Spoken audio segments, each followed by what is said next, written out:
네, 비급여 의료비. 비급여는 또 새로운 개념이 등장하는데요. 자, 중증 질환과 비중증 질환의 개념을 또 이해하셔야 돼요. 그럼 중증과 비중증은 뭐로 구분하는 거예요? 그 지침이 나오는 겁니까? 아니면 또 맞습니다. 중증 질환이란 보건 당국에서 지정한 질환을 말하는데요. 우리가 흔히 생각했을 때 암, 그리고 심장 혈관, 그리고 뇌혈관 질환 같이 정말 중증인 경우들이 되는 거죠. 네. 자, 그래서 중증과 비중증으로 비급여는 다시 구분이 되고요. 중증인 경우에는 기본적으로 30%만큼 환자가 부담하고 나머지 70%를 보험에서 보상합니다. 자, 중증은 좀 쉽죠. 근데 비중증은 좀 어렵습니다. 자, 비중증은 50%를 공제합니다. 그러니까 중증이 아닌 것들이 이제 비중증인데 사실은 대부분의 많은 비급여 치료들이 비중증이겠죠. 이 비중증은 이제 50%를 공제하고 그 다음에 통원인 경우에는 자, 50%인 금액과 5만 원을 비교해서 큰 금액을 빼고 나머지를 20만 원 한도로 보상해 줍니다. 자, 근데 여기서 우리 그 설계사님들이니까 조금 더 들어가서 설명을 해드리면 기존의 4세대까지는 한 번의 치료당 20만 원의 한도가 있었어요. 통원일 때. 그러니까 하루에 예를 들어 감기로 치료하고 뭐 또 다른 질병, 뭐 복통으로 치료하면 이거는 서로 다른 거니까 각각 20만 원, 20만 원 적용을 받았었는데 이제 비중증 통원 의료비에는 하루당으로 갑니다. 아, 1일당으로? 그렇죠. 그러니까 이제 감기와 복통이 같이 왔더라도 합쳐서 20만 원이 한도입니다. 그리고 이 비중증 비급여 치료는 연간에 1천만 원까지 최대 한도로 보상이 됩니다. 지금은 그 연간 의료 한도가 입원의 경우에 5천만 원까지잖아요. 그게 줄어들어요. 1천만 원으로. 비중증이면. 아프면 병원 입원하지 말라는 건가? 안 아프면? 금액적인 게 너무 다운되는 거 아니에요? 그렇죠. 그리고 제가 봤을 때는 이제 카운터 펀치가 아직 하나 더 남아 있는데요.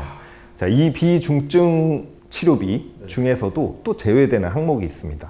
도수치료, 체충격파, 증식치료, 그리고 비급여 주사제는 이제 아예 보상에서 제외됩니다. 면책사유에 들어가요, 아예? 그렇죠. 근데 사실 지금 말씀하신 요 체충격파, 뭐 도수치료 가장 이 실손보험금의 누수가 많은 쪽이라고 우리 이제 보험 관계자들은 다 알고 있는 부분들인데 사실 그거를 표적하기 위한 것도 이해가 되는데 그 이외에 전방위적으로 지금 뭐 입원, 뭐 중증, 비중증 우리 저 18년 밥 먹었는데도 그거에 대해서 익숙하지가 않은데 우리 일반인들이 나는 정말 아파 죽겠다고 갔는데 비중증입니다 이렇게 얘기할 수도 있는 거고 그죠? 약간 참 뭔가 모호한 면이 아직도 있는데 혼란이 많겠네요. 저는 사실 뭐 보장이 악화된 거는 둘째 치고요. 이 4천만이 가입하는 실손보험을 이렇게 어렵게 만들어 놓으면 그러니까 야 이거를 매번 표를 들고 계산하면 와 이건 너무 어려운 것 같아요. 이거를 이렇게 한 이유가 뭐 여러 개가 있겠지만 그러니까 제가 생각할 땐 뭐 저도 보도자료를 보고 그러면 어쨌건 적자일 수도 있고 상품에 대해서 이 보험사가 상품을 할 때는 뭐 금융의 인가도 받고 여러 가지 절차들을 거쳐서 내놓은 거고 그거에 대한 책임의식이 좀 있어야 된다고 생각하는데 이렇게 계속 바뀌면 누수가 생긴 부분들에 대해서 바뀌면 말씀한 것처럼 특정한 일정 사람들한테 많이 나가는 보험금이 대부분의 선량한 계약자들의 보험료를 높인다 이렇게 설득을 하고 있는데 또 어쨌건 보험사가 자기가 만든 상품에 대해서 자기들이 책임을 져야 되는 거 아닌가라는 생각이 드는데 말씀하신 것처럼 4천만이 가입하는 이 실손보험을 지금 4세대까지 나왔고 이제 5세대를 하겠다는 거잖아요. 이렇게 계속 바꾸는 게 이제 보험 헌업에 있는 사람의 입장으로서 조금 어떻게 설득해야 될지 이제 그리고 뭐 설명하시겠지만 이제 계속 뭐 갈아타는 과정들이나 뭐 뒤에 뭐 보상과 관계돼서 1세대, 2세대 사람들을 좀 지원해 준다 뭐 이런 것들이 있다고 하는데 그래도 갈아탈까? 저만 해도 안 갈아탈 것 같거든요. 그래서 이런 것들에 대한 구체적인 방안들이 어떻게 실현할 수 있을지 참 궁금하네요. 네. 그러니까 뭐 통계에 보면 그 5%의 환자들이 전체 실손보험금의 80%를 타간다고 해요.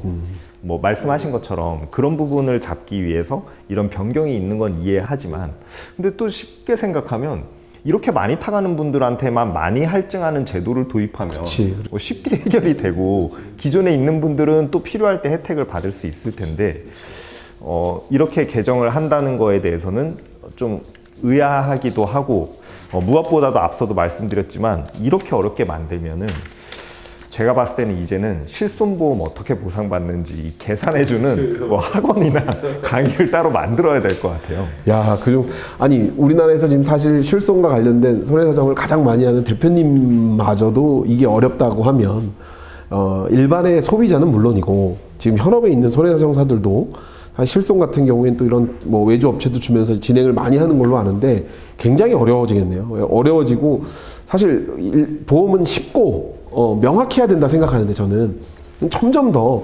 소비자들이 보험을 너는 받기만 하고 줄 때는 안 주는 깐깐한 구조가 더 되는 것 같아서 약간 걱정되기도 합니다. 그래서 이게 참 언제 시행되는 거예요? 이게 언제 상품이 아직 출시되진 않았죠? 그렇죠. 현재 보도자료에 따르면 올해 말 25년 말에 출시하는 걸 목표로 추진한다고 하는데요. 그러나 여러 가지 변수들이 많죠. 의료계라든지 시민사회의 반발도 있을 것 같고 또 아직 새로운 정권이 들어오지도 않았기 때문에 변수들은 좀 많아 보입니다. 그러면 사실 우리가 보험에 대해서 좀 경험이 많은 사람들이야 그거를 찾아서 도수치료 해주세요. 뭐 필요한 목적에 맞게 말하고 병원에서 얘기하지만 거의 대다수의 사람들은 저만 해도 얼마 전에 이제 우리 장모님 이제 허리 치료 받으려고 갔는데 병원에서 제일 먼저 물어봐요. 실비 있냐고. 이제 그 얘기는 뻔하잖아요. 사실 이 보험료의 누수가 계약자들이나 이런 좀 알고 있는 사람에 대한 누수라기보다 제가 생각할 때는 병원에서도 일부 조금 안 좋게 이걸 활용하고 이 실비의 이 제도적 허점들을 잘 아니까 이용하는 것들이 더 많다고 생각하고 저희 장모님은 가입했어요 라고 말하지 당연히 거기서. 그러면 그때 또 다른 비급여 치료들을 하는 이런 문제들 사실 어떻게 보면 모랄이라고 말하기 그렇지만 광의의 넓은 의미의 모랄의 모습들이 사실 있는데 그런 것들을 어떻게 더 핀셋으로 규제를 하고 뭔가 더 명확하게 하면 해결될 수 있는 문제들이지. 아까 말씀하신 건 5%에서 10%의 환자들이 많이 받아가는 게 그게 나쁜 게 아니고 그중에 물론 안 좋은 의도로 가는 분도 계시겠지만 제가 생각할 때 저희 장모님 같이 있냐고 해서 있다고 말했고 그래서 병원에서 치료를 한 거를 청구했는데 안 준다 그러면 이건 더 문제지 않냐. 그래서 의료계의 반발이라는 얘기를 들으면서 제가 생각해 본 거예요. 오히려